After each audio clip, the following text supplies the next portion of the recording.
Firstly, we see a Ewing escorted by two A-Wings approaching an MC-80, nothing too unusual. However, next we see Iden's droid come through a shaft in the ceiling to unbind her while she's in holding, in what appears to be the MC-80 for reasons unknown. She then docks the droid in her backpack and ejects out of the battlecruiser into open space. I'm assuming to be briefly picked up, as space is quite a dangerous and cold place.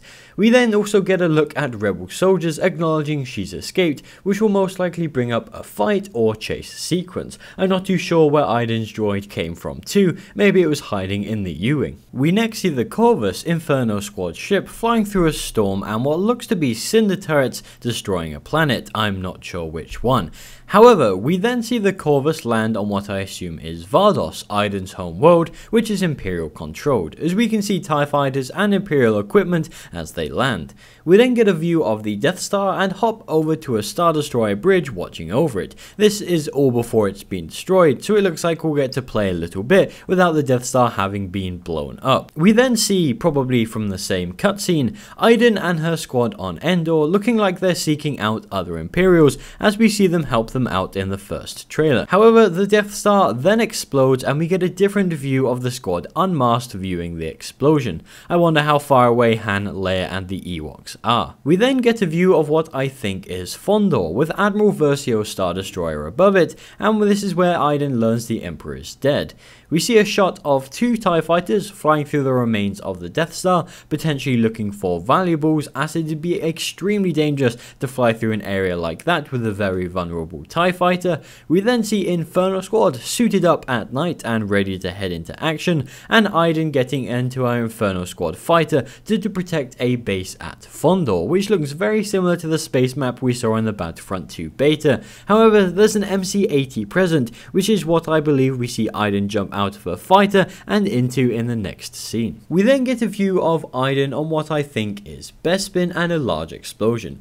Now in this shot I'm 100% sure this is Bespin because you can see a Beldon in the bottom left, creatures native to Bespin. This also looks to be a Tabana gas plant, which is the gas the Beldons give off and the Bespin people harvest. This could be an attack to weaken the rebellion or to gain information. After this, we see an Imperial shuttle heading towards a fiery planet, I'm not sure which, and then the rebellion fleet jumping out of hyperspace to most likely go in for an attack on who knows what. Next is a very interesting scene. We see some rebels gathered around and a hologram appears in the middle and it looks to be Iden. Maybe the Imperials intercepted a transmission or maybe she's a traitor. I guess we'll see when the game comes out, but either way they're in some sort of communication.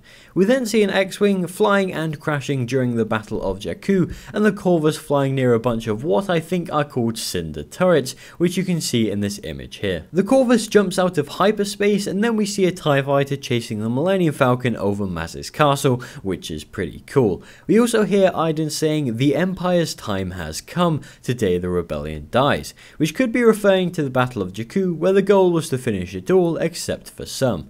We then get an amazing shot of Naboo, which was a big part of Operation Cinder, with AT-ATs being deployed and shuttles arriving, with what looks to be a Leia looking at the invasion with her comic book skin, just like we saw in the This Is Battlefront 2 trailer, with rebels running into the action. In the background, we hear a member of Inferno Squad say, "This is not our mission," meaning there's a disagreement with what the squad is doing, which could be betraying the Empire as Operation Cinder did with the higher ranking members. The lower ranking members really had no idea. We then get a shot of Luke, an Inferno Squad member, a hologram version of Leia, and Maz Kanata, which somehow looks better than the film. Iden then shouts at her squad, telling them that they are to follow her orders as if they were about to betray her for something she's going to do. We then see an AT-AT on Vardos shooting an AT-ST in some Imperials, maybe some rebels hijacked one as they are going to do on the Endor Galactic Assault game mode. Then finally Iden getting told by her father that he's the one who gives the orders, meaning that Iden could have disobeyed them, and it looks like there's a lack of authority now the Emperor's gone.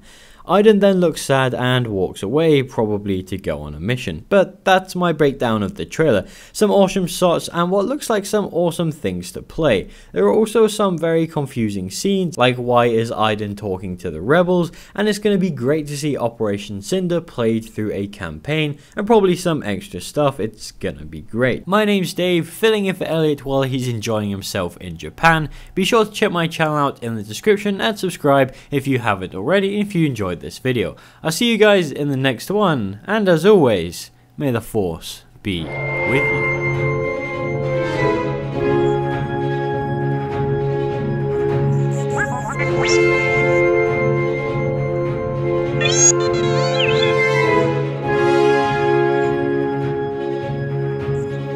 You